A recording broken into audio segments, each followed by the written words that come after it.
अस्सलाम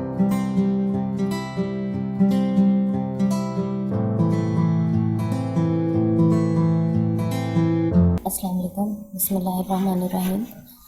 welcome to K2U channel. आज हम पीटीवी की बुक के ग्रेड 9 का चैप्टर 1 पढ़ेंगे, जिसमें से टॉपिक है efficient algorithm testing of data verification and validation and trace table. सबसे पहले हम देखेंगे how would you choose the efficient algorithm. आप एक अच्छा और एफिशिएंट एल्गोरिदम कैसे चूज़ कर सकते हैं, ठीक है। अब एक अच्छा एल्गोरिदम चूज़ करने के हमारे पास दो फैक्टर होते हैं, जिसमें फर्स्ट नंबर पे आता है नंबर ऑफ़ स्टेप्स, सेकंड पे आता है स्पेस इन कंप्यूटर मेमोरी। हम देखते हैं कि एल्गोरिदम जो सपोज हमारे पास हमने चाय बनाने के 3 एल्गोरिदम लिखे, हम देखेंगे कि उन तीनों एल्गोरिदम्स में से सबसे कम जो है स्पेस वो कौन सा एल्गोरिदम ले रहा है। नेक्स्ट आ जाता है space in computer memory. Efficient algorithm take less space in computer memory.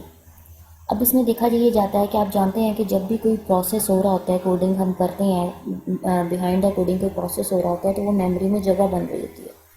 तो एफिशिएंट एल्गोरिदम का तरीकाकार ही ये है बनाने का कि उसमें कंप्यूटर मेमोरी में कम से कम स्पेस ले। अगर ये दो फैक्टर फुलफिल हो रहे हैं तो इसका मतलब ये है कि आपका एल्गोरिदम एफिशिएंट है। नेक्स्ट क्वेश्चन है, what do you mean by test data. Test data क्या चीज़ है। The test data is use to check the correctness of an algorithm. किसी भी एल्गोरिदम की करेक्टनेस को चेक करने के लिए टेस्ट डाटा का इस्तेमाल होता है कि एल्गोरिदम आया हमने ठीक लिखा है या नहीं। Different types of values are given as input. मुख्तलिफ तरह की वैल्यू इनपुट दी जाती हैं एंड चेक द आउटपुट, और आउटपुट को देखा जाता है आइदर इट इज़ करेक्ट और नॉट, ठीक है। डिफरेंट वैल्यूज़ उसको दी जाती हैं और देखा जाता है कि क्या आउटपुट इसकी ठीक आ रही है। It is use to detect and remove the error in the solution, और ये देखा जाता है कि इसमें कहीं कोई एरर तो नहीं है, और अगर एरर मिल गया है तो उसको रिमूव किया जाता है। सपोज़ हमारे पास हमने एक सम का प्रोग्राम लिखा, यानी कि सम का हमने एल्गोरिदम लिखा। उसमें हमने 2 वैल्यू इनपुट की और उन 2 वैल्यू का इनपुट करने के बाद हमें सम डिस्प्ले हो जाए। अब हमने टेस्ट डाटा यहाँ पर क्या करेगा, वो ये देखेगा क्या यूज़र से 2 वैल्यू ही मिल रही हैं और क्या उसका सम ही आंसर में आ रहा है। कहीं ऐसा तो नहीं है कि वैल्यू तो यूज़र से ले रहा है वो 2, लेकिन आंसर जो है वो सम की बजाय माइनस में आ रहा है, यानी कि आपने फार्मूला सम की बजाय माइनस का लिख दिया। तो इस तरीके से टेस्ट डाटा वर्क करता है। Type of test data. अब टेस्ट डाटा की डिफरेंट टाइप हैं। पहली है valid test data, invalid test data, boundary test data, wrong data format और एब्सेंट डाटा।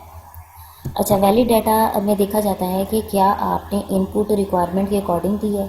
मिसाल के तौर पे आपने 1 से लेके 10 तक रेंज दी, ठीक है। आपने यूज़र से 1 से लेके 10 तक नंबर लेने हैं और उसके बाद उसका सम आपने प्रिंट करवाना है। तो वैलिड टेस्ट डाटा क्या करता है कि आप वो नंबर लेते हैं और उसके देखते हैं कि क्या वो सारे के सारे नंबर्स का सम कर रहा है या नहीं कर रहा। Invalid test data, it is not according to the input requirement, ठीक है। इसका मतलब ये है कि ये आपने 1 से लेके 10 तक नंबर लिए और उसका सम इनपुट कराना था। यही रेंज थी 1 से लेके 10 तक। अब आपने किया क्या, आपने नंबर 11 दे दिया या आपने नंबर 12 दे दिया, यानी रेंज से बाहर चले गए आप, ठीक है। तो क्या ऐसी सिचुएशन में आपका एल्गोरिदम आपको रिस्पॉन्स दे रहा है, और अगर रिस्पॉन्स दे रहा है तो वो क्या मैसेज डिस्प्ले कर रहा है। Boundary test data, the smallest और the largest data value of the range. अब स्मॉलेस्ट डाटा वैल्यू क्या है हमारे पास 1 और लार्जेस्ट डाटा वैल्यू क्या है हमारे पास 10। क्या स्मॉलेस्ट और लार्जेस्ट डाटा वैल्यू के बीच में आपने सारी वैल्यू दी हैं, क्या जो बाउंड्री है उससे बाहर उसके अंदर रहते हुए हमारे पास सोल्यूशन ठीक आ रहा है। रॉन्ग डाटा फॉर्मेट, यानी कि अब आपने हमारे पास वैल्यू हमने दी थी 1 से लेकर 10 तक, अब हम न्यूमेरिक वैल्यू देने के बजाय हम उसमें करैक्टर वैल्यू दे देते हैं। तो उस सिचुएशन में हमारे पास क्या मैसेज आता है, और टेस्ट डाटा उस सिचुएशन में हमें बताता है कि आपका जो डाटा है वो आपने फॉर्मेट ही उसमें गलत ऐड किया। एब्सेंट डाटा का मतलब ये है कि मिसिंग डाटा, ठीक है। अब मिसाल के तौर पे आपने 2 वैल्यू यूज़र से लेनी है, एक अलहदा प्रोग्राम है कि आपने 2 वैल्यू यूज़र से ली और उसका सम निकाला। आप फर्स्ट वैल्यू तो एंटर कर देते हैं, लेकिन सेकंड वैल्यू आपने एंटर ही नहीं की, ठीक है, और आपने नेक्स्ट कमांड दे दी सम की। तो ऐसी सिचुएशन में मिसिंग डाटा है, तो आपके पास क्या वो आउटपुट शो करता है। नेक्स्ट आ जाती है verification and validation. Verification is a process to test if the solution is solving the same problem for which it is designed. ये देखा जाता है कि क्या जिस प्रॉब्लम का सोल्यूशन बनाया गया था वो उसी के अकॉर्डिंग उसका रिज़ल्ट आ रहा है या नहीं आ रहा। अच्छा, अब हमारे पास सपोज हमने एक प्रोग्राम लिया कि जिसमें हम लोगों ने स्टूडेंट को परसेंटेज देनी है और वो हमें ग्रेड उसका असाइन कर दे। अब एल्गोरिदम हमने मार्क ऐड किए, तो वो पहले उस मार्क्स की परसेंटेज निकालता है और निकालने के बाद उसका ग्रेड हमें शो कर रहा है या नहीं कर रहा।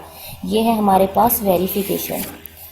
नेक्स्ट हमारे पास आ जाती है validation, the process to test the solution is correct और नॉट। इसमें देखा जाता है कि सपोज़ एक बच्चा है जिसके 99% मार्क्स हैं, उसके ऊपर क्या उसको A+ ग्रेड मिल रहा है या नहीं मिल रहा। कहीं ऐसा तो नहीं कि 99% मार्क्स के ऊपर उसको C ग्रेड असाइन हो रहा है। तो इस तरह का टेस्ट करने के लिए इस प्रोसेस को कहते हैं validation. What is trace table? It is a technique of testing the algorithm. ये एल्गोरिदम को टेस्ट करने की एक टेक्निक है। To ensure that it does not have logical error. अब ये देखता है कि इसमें किसी किस्म का कोई लॉजिकल एरर तो नहीं है। अगर प्रोग्राम में सिंटैक्स एरर है, आपके लिखने में, आपके रूल्स में कोई एरर आ रहा है, उसको सिंटैक्स एरर कहते हैं, वो आपका कंपाइलर डिटेक्ट कर लेता है। लेकिन लॉजिकल एरर आपका कंपाइलर डिटेक्ट नहीं करता, उसके लिए आप यूज़र को खुद से देखना पड़ता है। जो प्रोग्रामर है उसको खुद से देखना पड़ता है कि मैंने गलती कहाँ पर की है। ठीक है, कॉलम शोज़। अब ट्रेस टेबल के नेम से आपको पता चल रहा होगा कि ये कोई टेबल है जिसमें यकीनन कॉलम और रोज़ होंगे। Column shows the name of data. Column data के नेम शो करता है। जैसे कि हमने डाटा इसमें क्या ऐड कर सकते हैं, ज़्यादा से ज़्यादा वेरिएबल्स ऐड कर सकते हैं ना।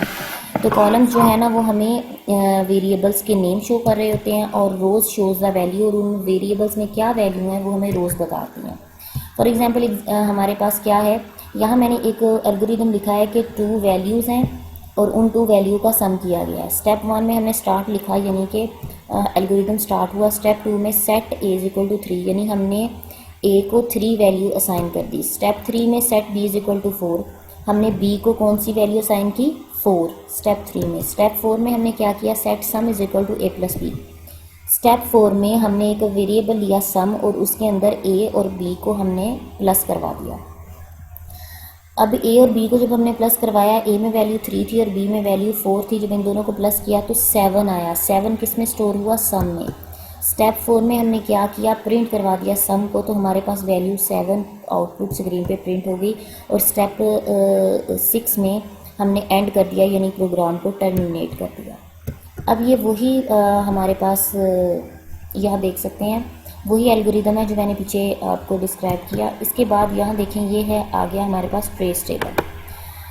अब इस ट्रेस टेबल को देखें ज़रा, ये है हमारे पास पहली रो हमें क्या बता रही है, रो हमें बता रही है डाटा। डाटा कौन कौन सा है हमारे पास, डाटा क्या है, एक वेरिएबल A है, एक हमारे पास वेरिएबल B है, और एक हमारे पास क्या शो हुआ, सम। अब इन वेरिएबल में कैसे कैसे वैल्यूज़ आ रही हैं और उन वैल्यूज़ का कैसे कैसे आंसर बन रहा है। स्टेप 1 में देखें, यहाँ पे स्टेप 1 में देखें स्टार्ट है और A B और सम में कुछ भी नहीं आएगा। तो स्टेप 1 में यहाँ पे देखें, स्टेप 1 में आप ये देखें, ये A भी फ्री है, B भी फ्री है और सम भी फ्री है। स्टेप 2 में देखें आप, स्टेप 2 में है सेट A = 3, A को वैल्यू क्या असाइन कर दी, 3। तो स्टेप 2 में आप देखें कि A में हमारे पास 3 आ गया, लेकिन B और C सम को कोई वैल्यू नहीं असाइन हुई। स्टेप 3 में देखें, हमारे पास सेट B = 4। स्टेप 3 में B में हमने वैल्यू 4 दे दी, जबकि A और सम में हमने कुछ भी नहीं दिया। स्टेप 4 में देखें, सेट सम = A+B। अब A हमारे पास क्या है, 3 है, B हमारे पास क्या है, 4। तो 3 + 4 ये हमारे पास किसके इक्वल आता है, ये आता है हमारे पास 7 के इक्वल। तो देखिए सम में हमारे पास स्टेप 4 में कौन सी वैल्यू आ गई, 7 आ गई। तो यहाँ देखिए स्टेप 4 में हमारे पास A फ्री है, B फ्री है, लेकिन इस सम में हमारे पास 7 आ गया। स्टेप 5 में हम क्या कर रहे हैं, हम प्रिंट करवा रहे हैं, तो वो लिखने की ज़रूरत नहीं है यहाँ पे। इसी तरीके से स्टेप 6 में हम क्या कर रहे हैं, टर्मिनेट प्रोग्राम कर रहे हैं, तो यहाँ पर इन वेरिएबल्स में कोई वैल्यू नहीं आएगी। तो यही तरीकाकार है ट्रेस टेबल को देखने के ज़रिए एल्गोरिदम को चेक करने का क्या एल्गोरिदम ठीक से वर्क कर रहा है या नहीं कर रहा। अब सपोज़ ये एल्गोरिदम हमने तो सम का फॉर्मूला लगाया और ये एल्गोरिदम ठीक था। सपोज़ यहाँ पे माइनस होता तो 3 माइनस हमारे पास माइनस होता और यहाँ पे फिर क्या आता 3 माइनस 4 हम करते तो वो हमारे पास वैल्यू क्या आती -1 और यहाँ पर 7 की जगह वैल्यू होती -1। तो क्या सम के ज़रिए से ये वैल्यू आ सकती थी -1? नहीं। तो इसका मतलब ये था कि यहाँ पे ट्रेस टेबल में हमारा एल्गोरिदम जो है उसमें फॉल्ट आ गया, उसमें इशू आ गया, उसमें एक प्रॉब्लम आ गई, एरर आ गया जिसको करेक्ट करने की ज़रूरत है। Thank you so much.